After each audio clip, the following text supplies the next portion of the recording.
Olá, gente, tudo bem?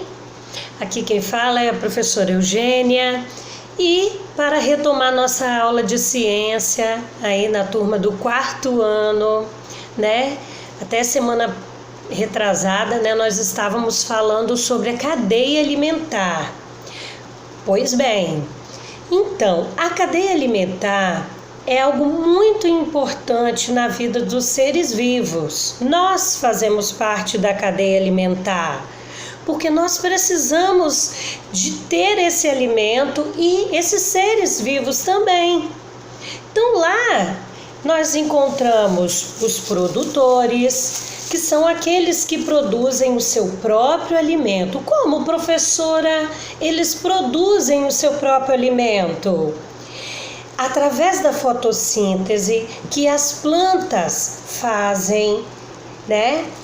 Ela se alimenta, ela produz uma glicose e essa glicose é o que faz ela viver. Como acontece, professora? Então, na junção da luz do sol, do gás carbônico, da água e dos sais minerais, que ela suga, né? E na folha verde clorofilada, o processo todo acontece.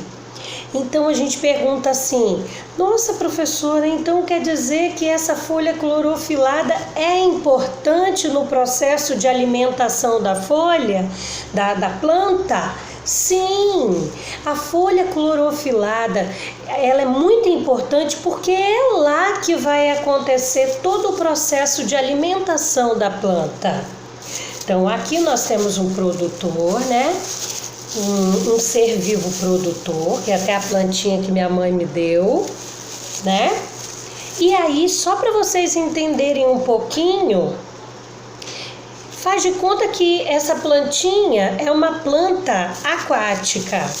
Ó, vai chegar aqui agora o peixinho azul, ó. E ele vem no rio e ele se alimenta dessas folhinhas, também de larvas e tudo mais. Então ele está consumindo desse produtor, ele é um consumidor, né? Então esse consumidor, por sua vez, ele vai também estar disponível na natureza para um outro consumidor, vários outros consumidores. Então aí eu trouxe aqui para vocês, ó, nosso amigo ursinho, ó, chegou. Então o que vai acontecer? Esse urso, ele também é um consumidor, então ele vai precisar consumir do nosso amigo peixinho azul. Que triste, mas é a natureza, ele tem que se alimentar. Então o ursinho, ele vai precisar desse alimento para viver. Então, às vezes a gente pensa algo sobre o urso, a gente pensa assim, muitas crianças falam isso na aula, mas professora, o urso ele é herbívoro. Não, gente, ele não é herbívoro. Ele pode se alimentar do bambu, igual o urso panda na Ásia. Ele pode se alimentar de ervas, ele pode se alimentar dos produtores de sementes, ele pode. Sim, mas o principal alimento dele, do urso, do nosso amigo ursão grandão, é a carne. Porque ele é um animal carnívoro. Então, todo animal que se alimenta, né, de outro animal, ele entra como consumidor terciário. São os grandes animais que nós temos na natureza. E é a natureza, não tem como a gente ficar, ai, que peninha, não tem jeito. Então, nós temos que entender bem. O ser, ele pode comer, por exemplo, o cachorrinho, ele pode até comer um biscoitinho que não tá certo, tem que comer a raçãozinha dele. Ah, tia, mas meu cachorro gosta de banana. Beleza. Mas ele precisa se alimentar, né, de proteína da carne. Então, pessoal, é muito interessante a cadeia alimentar. Nós temos o produtor, que produz o seu próprio alimento, que é a glicose através da fotossíntese, que é o processo de alimentação da planta. E aí nós vamos ter quem precise do produtor e nós vamos também ter aquele que vai precisar do peixinho azul que está lá.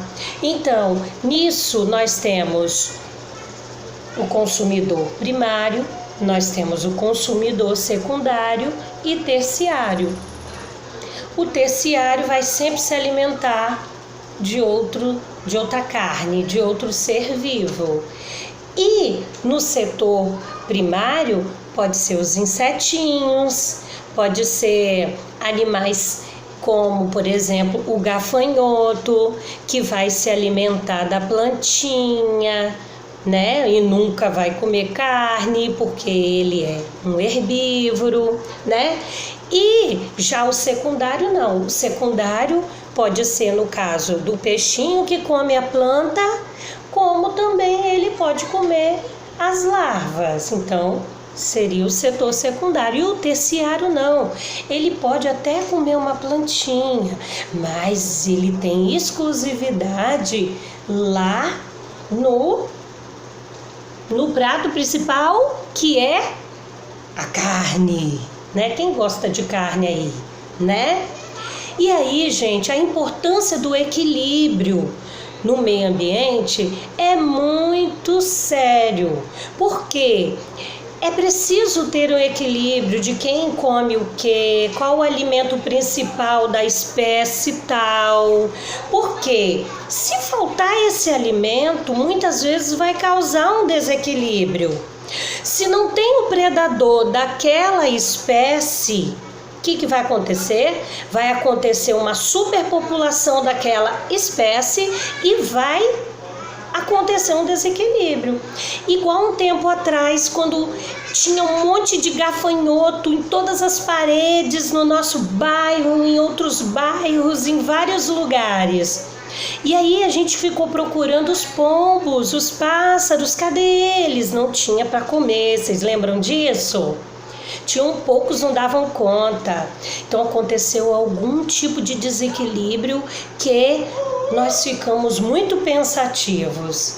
Então é isso, é um recadinho que nossas aulas a gente vai estar sempre debatendo sobre algum assunto que a gente tem lá no nosso livro didático ou algo que está acontecendo no momento. Então assim, fique ligadinho que a gente vai estar sempre falando aqui, tá? Tô com muita saudade de todo mundo, espero encontrar vocês, ir para a escola. Todos nós, professores, né, esperamos voltar para nossas escolas, estar lá, compartilhar, dar um abraço, um beijo forte, né, um aperto de mão, né, que por enquanto a gente não pode. E aí, mas antes de eu terminar, eu não posso esquecer de alguém muito importante na cadeia alimentar. Vocês lembraram? Quase que eu me esqueço, mas acontece que não dá para esquecer. São os fungos e as bactérias. Porque, ó, esse bravão aqui, quando ele chega, que ele vai se alimentar e ficar com a barriguinha cheinha, né?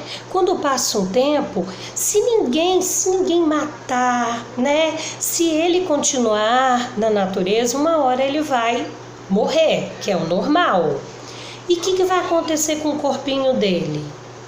Os fungos e bactérias vão fazer o quê? Vão decompor o corpinho dele, até ele desaparecer na natureza. Já pensou se não existissem os decompositores? Será que a gente estaria pisando em dinossauros ainda? Corpos? Será? Isso é pra gente pensar.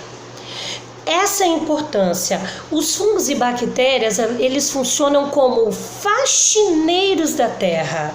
Porque quando algo morre, eles vão lá e decompõem. Então, mesmo o ser bem grandão da terra, eles vão ser digeridos, eles vão ser decompostos pelos fungos e bactérias.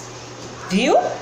Então fique ligadinho aí que a gente vai estar falando mais coisas importantes sobre isso, e não esqueçam de estudar o livro de vocês, porque lá vocês vão encontrar várias cadeias alimentares, né? E todas as cadeias alimentares juntas de vários animais formam o que nós chamamos de teia alimentar. Todos precisamos de todos. Então é isso, galerinha. Fica aí meu carinho para vocês. Um grande beijo para todos, tá? Fiquem com Deus, orem a Deus para tudo melhorar e a gente poder estar juntinho novamente, tá bom?